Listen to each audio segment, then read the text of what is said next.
అరెరే! ఎంత పని అయిపోయింది. ఏదో ఒకసారి మంచిగా చేయాలని బాగా ఇంట్రెస్ట్‌గా ఉన్నప్పుడే ఇలా ఉల్టా పుల్టాలు అవుతూ ఉంటాయి. అయినప్పటికీ ఏది ఉల్టా పుల్టా అయినా టేస్ట్ మాత్రం మామూలుగా ఇది. ఫుల్ వీడియో అయితే చూడండి.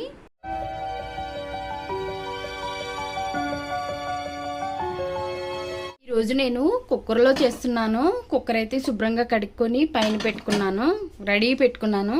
ఇప్పుడు బిర్యానీకి ఏమేమి కావాలో నా స్టైల్లో నేనైతే చూపిస్తానండి. హాఫ్ కేజీ చికెన్ అయితే తీసుకొని శుభ్రంగా కడుక్కున్నాను. మామూలుగా టైం ఉంటే దీంట్లో ఉప్పు కారం అన్ని మసాలాలు యాడ్ చేసి కొంచెంసేపు ఫ్రిడ్జ్లో పెట్టచ్చు, మ్యారినేషన్ చేసుకోవచ్చు. అంత టైం లేదనేసి డైరెక్ట్గానే వండేస్తానండి. ఇంకా దాంట్లోకి అయితే 2 పెద్ద ఉల్లిపాయలని ఇలా కచ్చాపచ్చగా అయితే పేస్ట్ చేసుకొని పెట్టుకున్నాను. అలానే 1.5 టమోటా చిన్న చిన్నవి, ఇది కూడా చక్కగా పేస్ట్ చేసుకొని పెట్టుకున్నాను. అలానే ఈ పేస్ట్ వచ్చేసి కొంచెం కొబ్బరి, అలానే పుచ్చపప్పు, అలానే గసగసాలు ఉంటే మనకి పప్పు అండి, ఈ జీడిపప్పు కూడా వేసుకొని మెత్తగా పేస్ట్ చేసుకొని పెట్టుకోవాలి. మళ్ళీ ఒకసారి చెప్తున్నానండి, ఇది జీడిపప్పులు ఎన్ని కావాలంటే అన్ని. అలానే 1 స్పూన్నర వచ్చేసి గసగసాలు, 1 ఇంచు కొబ్బరి, అలానే 1 స్పూన్నర లేదా 2 స్పూన్లు పుచ్చపప్పు పేస్ట్ చేసుకొని పెట్టుకోవాలి. కొంచెం మనకి వీటిని అయితే వేపుకొని పెట్టుకోవాలి. అలానే కొన్ని పచ్చిమిరకాయలు, 5-6 పచ్చిమిరకాయలని సన్నగా చీలికలుగా చేసుకోవాలి. కొత్తిమీర కొద్దిగా, అలానే పుదీనా కొద్దిగా, అలానే 1 లెమన్ తీసుకోవాలి. ఇంకొచ్చేసి మనకి ఫ్రైడ్ ఆనియన్స్ అండి. ఫ్రైడ్ ఆనియన్స్ అయితే వేయించుకొని పక్కన పెట్టుకున్నాను. దీంట్లోకి మనకి 2 స్పూన్లు అల్లం వెల్లుల్లిపాయ పేస్టు, అలానే 3 లేదా 4 స్పూన్లు అయితే పెరుగు తీసుకున్నాను. ఇంకా మళ్ళీ వచ్చేసి దీంట్లోకి మనకి కారం, అలానే గరం మసాలా, పసుపు, ధనియాల పొడి, జీలకర్ర పొడి ఇవి తీసుకున్నాను. బిర్యానీ వండి ఏ ఉంటే అవి, చెక్క, లవంగాయి, మొగ్గ, సాజీరా, అలానే అనాస్ పువ్వు, మరాఠీ మొగ్గ ఇవన్నీ తీసుకొని పెట్టుకోవాలండి. సో బిర్యానీకి కావలసినవన్నీ కూడా ఇక్కడ ఉన్నాయి కదా. సో ఇప్పుడైతే నేను నా స్టైల్లో కుక్కర్లో బిర్యానీ చేసి చూపిస్తానండి. ఈజీగా చేసుకోవచ్చు. బిర్యానీ వస్తే మనం ఎన్ని రకాలుగా బిర్యానీలు చేసుకోవచ్చు.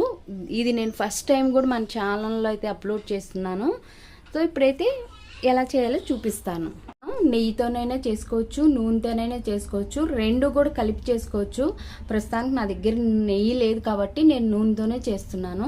ఒకటి ఈ గ్లాస్ తోటి నేను నార్మల్గా అయితే 3 గ్లాసులు తీసుకున్నానండి. నార్మల్ బియ్యం అనమాట, బాస్మతి రైస్ ఏం కాదు, నార్మల్ బియ్యమే తీసుకున్నాను. సో కొలతలు కూడా నేను చెప్తానండి. ఒకసారి 2 సార్లు కడుక్కొని ఒక హాఫ్ అన్ అవర్ ముందైతే నానబెట్టుకున్నాను. ఆల్రెడీ ఇది నానబెట్టిన తర్వాతే అవన్నీ చేశాను, ఎందుకంటే మనం మిక్సీ కొట్టుకోవడం కొంచెం టైం పట్టింది కదా, అందుకని ముందే నానబెట్టేసాను. ఇప్పుడు కొద్దిగా హీట్ అయిందండి, నూనె అయితే పోసుకుందాము. ఇందాక ఉల్లిపాయలు ఫ్రై చేసిన నూనె అనమాట ఇది. కొంచెం చూసుకొని, చికెన్ చూసుకొని పోసుకోవాలి. ఇక్కడ నేను నూనె కూడా అది నెయ్యి కూడా లేదు కదా, అందుకే కాస్త కొంచెం ఎక్కువే పోసాను.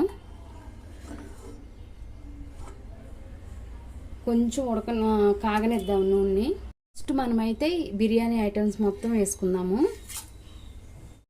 ఈ బిర్యానీ దినుసులు మొత్తం 1 నిమిషం పాటు వేయించుకున్న తర్వాత అల్లం వెల్లుల్లిపాయ పేస్ట్ అయితే వేసుకుంటున్నాను. ఇది కూడా పచ్చివాసన పోయేంత వరకు వేయించుకోవాలి.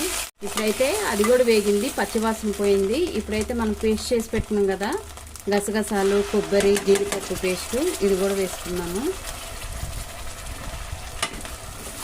ఇది కూడా కొంచెం వేగనివ్వాలి, కొన్ని నిమిషం ఉంచుకుందాం. ఇప్పుడు 1 నిమిషం అయిపోయింది, మూత తీద్దాము. ఇప్పుడు టమాటా ప్యూరీ కూడా వేసేద్దాము. వేసి ఒకసారి మళ్ళీ కలపాలి. చూసారా, కొంచెం అడుగంటుకుపోయింది. సో తిప్పాలన్నమాట. నేను బయటకు వెళ్ళొచ్చేసరికి కొద్దిగా ఏం పర్వాలేదు, తిప్పేసి ఇది కూడా కొద్దిగా ఉడకనిద్దాము. మూతిద్దాం, ఒకసారి తీసి ఒక్కసారి కలుపుకోవాలి. ఇప్పుడు ఏం అడగట్లేదు. ఇప్పుడు మనం కచ్చాపచ్చా చేసుకున్న ఉల్లిపాయ పేస్ట్ కూడా వేసేద్దాము. వేసేసిన తర్వాత ఇది మూత పెట్టేసి మీడియంలో ఒక 10 నిమిషాల పాటు వేయించుకోవాలండి. ఉల్లిపాయలు అనేది బాగా వేగాలి, లేకపోతే బాగోదు. 10 నిమిషాలు టైం పట్టిద్ది. మొత్తం వేసేసుకొని బాగా కలుపుకోవాలి. మంచిగా వేగాలండి. ఇది మూత పెట్టేసి మీడియంలో పెట్టుకొని 5 to 7 minutes ఉడికించుకోవాలి. ఒకసారి మూత తీసి ఒకసారి తిప్పుకుందాం మళ్ళీ, లేదంటే అడుగు అంటుద్ది. ఇంకొక 5 నిమిషాలు అన్నమాట.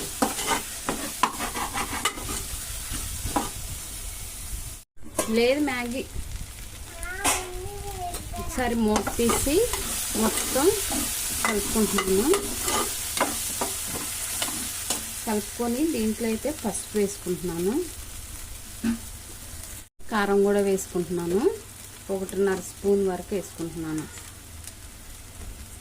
మిరియాల పొడి, స్పూను జీలకర్ర పొడి, 1 స్పూను చికెన్ మసాలా.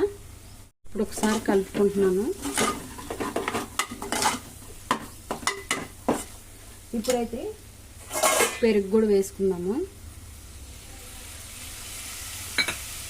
కలుపుకుందాము.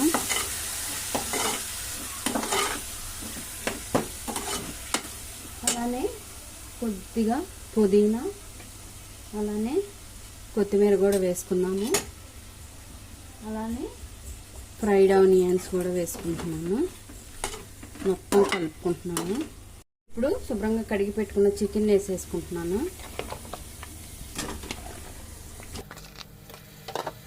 ఇప్పుడు బాగా తిప్పుకుంటున్నాను.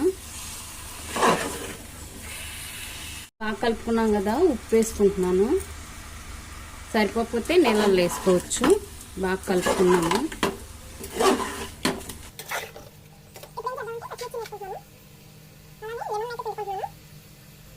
మనం పిండుకుంటున్నాను. టైం ఉంటే మొత్తం ఉప్పు కారాలు అన్నీ వేసి మ్యారినేషన్ చేసుకోవచ్చండి. అంత టైం లేదన్నమాట నాకు. తిప్పుకుంటున్నాను.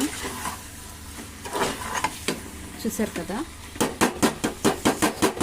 ఇప్పుడు దీన్ని 70% ఉడికించుకోవాలి మూత పెట్టేసి. ఎంతవరకు వచ్చిందో ఒకసారి మూత తీద్దాము.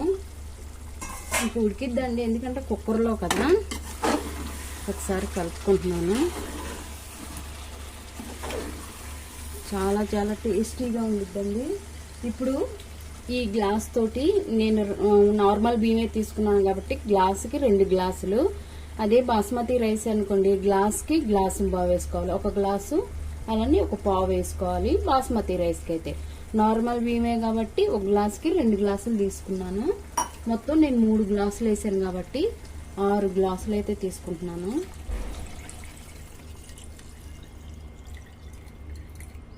ఏంటి బిర్యానీ ఉడికిద్దా ఉడకదా? అయ్యో ఫ్రెండ్స్, బిర్యానీ ఉడకదు ఫ్రెండ్స్ పక్కాగా. ఎందుకంటే ఆల్రెడీ ఎక్కువైపోయింది కదా. సో వేరే దాంట్లోకి చేంజ్ చేస్తాను. కుక్కర్లో అనుకున్నాను కానీ కుక్కర్లో ఉడికేటట్లేదు కాబట్టి వేరే దానికి చేంజ్ చేసుకుంటాను. ఇదైతే తీసుకొని బాగా వేడి చేసుకుంటున్నాను. ఎందుకంటే కుక్కర్ సరిపోదు, బియ్యం ఎక్కువైనాయి కదా. మాది ఇంకా పెద్ద కుక్కర్ లేవండి, అది కేజీ కుక్కర్ అనుకుంటా. అంటే మనకి చికెన్ రైస్ ఉడికే కొంచెం ఎక్కువైంది కదా, దీంట్లోకి అయితే మార్చుకుంటాను. కొంచెం వేడైంది, దీంట్లోకి మార్చేసుకుంటాను. ఎందుకంటే మళ్ళీ ఉడకపోతే ఇబ్బంది అయింది.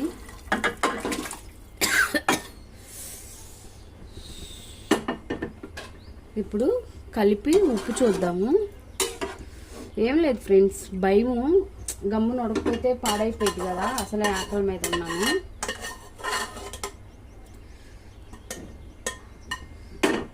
ఉప్పు చూసుకుంటున్నాను తిప్పి. సరిపోలేదు, ఉప్పు వేసుకుంటున్నాను. ఇది ఒకసారి కలుపుకుంటున్నాను. ఇంక ఇది ఏమీ తెరలవసరం లేదు, ఎందుకంటే బాస్మతి రైస్ అనుకోండి కొంచెం తెరలితే త్వరగా ఉడికిపోయింది కాబట్టి మనం కొంచెం తెరలు ఇచ్చాలి. ఇది ఇప్పుడు నార్మల్ బియ్యమే కాబట్టి నేను నార్మల్గానే వేస్తున్నానండి. ఎందుకంటే ఈ రైస్ కొంచెం టైం పట్టింది కదా. అదే బాస్మతి రైస్ అనుకోండి త్వరగా ఉడికిపోయిద్ది. నార్మల్ రైస్ కాబట్టి కాస్త టైం పట్టిద్ది. ఇప్పుడు రైస్ వేసేసుకుంటున్నాను. ఒకసారి తిప్పుకొని మూత పెట్టుకొని హై ఫ్లేమ్లో ఒక 10 నిమిషాలు ఉడికించుకుందాము. మూత పెట్టేసుకుంటాను. సరే మూత తీసి చూద్దాము. చూసారు కదండి, కొంచెం ఉడికింది. ఒక్కసారి సైడ్ల నుంచి పైకి అనుకుందాము. ఆల్మోస్ట్ అయిపోయింది. ఇప్పుడు నెయ్యి ఉంటే నెయ్యి వేసుకోవటమేనండి. ఇంకొక 10 నిమిషాలు పెడితే అంటే దమ్ అంటారు కదా, అది కుక్కర్లో చేయాలనుకున్నాం కానీ కుక్కర్ కుదరలేదు కదా. ఇప్పుడు ఏం చేద్దామంటే కొద్దిగా కొత్తిమీర వేసేద్దాము.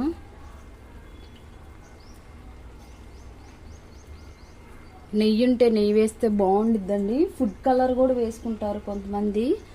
సో ఎందుకండి ఫుడ్ కలరు అంత మంచిది కాదు కదా. ఫుడ్ కలరు వేసుకోకపోవటమే మంచిది. ఫుడ్ కలరు లేదు, మీ దగ్గర కుంకుమ పువ్వు ఉంటే కుంకుమ పువ్వు కూడా వేసేసుకోవచ్చు. ఫుడ్ కలర్ వేసుకోకుండా ఉంటేనే మంచిది. ఇది మనకి అక్కడక్కడ వేద్దాము. ఇదే టైంలో నెయ్యి ఉంటే నెయ్యి కూడా వేసుకోవచ్చు. ఇప్పుడు ఏంటంటే ఆవిరి పోకుండా సిమ్లో పెట్టేసి ఒక 10 మినిట్స్ బరువు పెడదాము. నా దగ్గర రోల్ ఉంది. రోల్ పెట్టేసి ఒక 10 మినిట్స్ సిమ్లో పెడితే అయిపోయిద్ది. తర్వాత ఇంకో 10 మినిట్స్ తర్వాత తీసి తినటమేనండి. చూద్దాము. మొత్తానికి బిర్యానీ అయితే రెడీ అయిపోయిందండి. ఈరోజు సండే కదా, సండే రోజు అనమాట. ఇంకా చక్కగా ఉడికిందండి. నాకు బాస్మతి రైస్తో బాగానే ఉండేది కానీ మామూలు రైస్తో కూడా చాలా చాలా బాగుండిద్ది. కావాలంటే చికెన్ కూర కూడా వండుకోవచ్చు. మాకు ఇలా సరిపోయిద్దండి. మాకు 2 పూటలకైతే వచ్చిద్ది. సో టేస్ట్ చాలా బాగుందండి. సో మన వీడియో నచ్చితే ఒక లైక్ చేసి మన ఛానల్ సబ్స్క్రైబ్. టేస్ట్ అయితే సూపర్గా ఉంది.